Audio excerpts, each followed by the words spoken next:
For many Native people, this month is a time to reflect on past transgressions, celebrate the present, and share the histories of 18 tribal nations in San Diego County for a more inclusive future. The buffalo is something that we really feel is sacred. Ruth Ann Thorne owns Exclusive Collections Gallery and Native Star Boutique in the Gaslamp Quarter.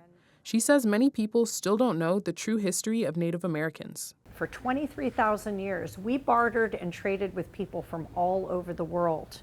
We learned from their culture, they learned from ours. We took ideas from ancient civilizations and we blended it within our civilization. And so the idea that we just got discovered by somebody who got lost at sea and thought they landed on India, it was really not accurate.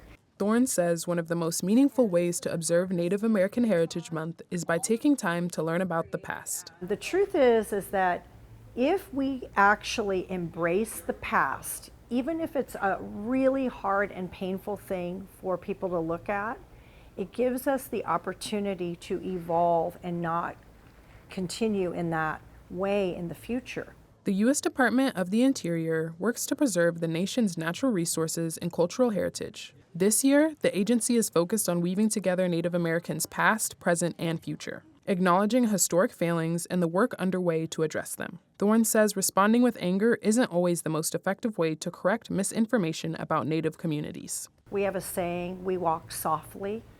And what that means is sometimes there's a better way of making change than being angry, because we can't change the past.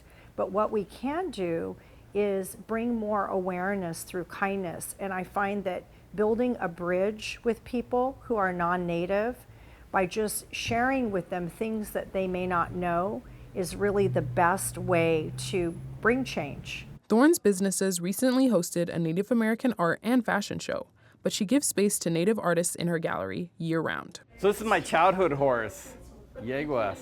One of the artists currently featured is Ruben Chato Hinojosa, who draws inspiration from his tribe's traditions. I'll paint like they're bird singers, because I come from my people, the Apaches. We're a drum family, right? We dance to the drum like the traditional dancers. And we're here, they're bird singers. So I've painted some bird singers to honor the Kumeyaay, the Luciano, peoples from here. There's some, I just love it. Hinojosa's pieces are bright, expressive, and full of movement. One of his favorite works is a painting of a feather, something he hopes uplifts anyone who sees it. I want you to feel, when you're looking at the painting, either if you need strength that day, then you're like, oh yeah, I feel it. And if you just want happiness, you feel it. I've had people say, it's so calming, and I'm like, yes, I painted that because I needed that. I need that myself. Native Americans have long used art to share community, spirituality, and identity stories. Thorne says creating space for Native artists is one way she contributes, and other business owners can too. If you own a business or you're in a position of leadership, something that's very simple is to contact one of the tribes if you're having a major public gathering, and make sure you open up with a land acknowledgement.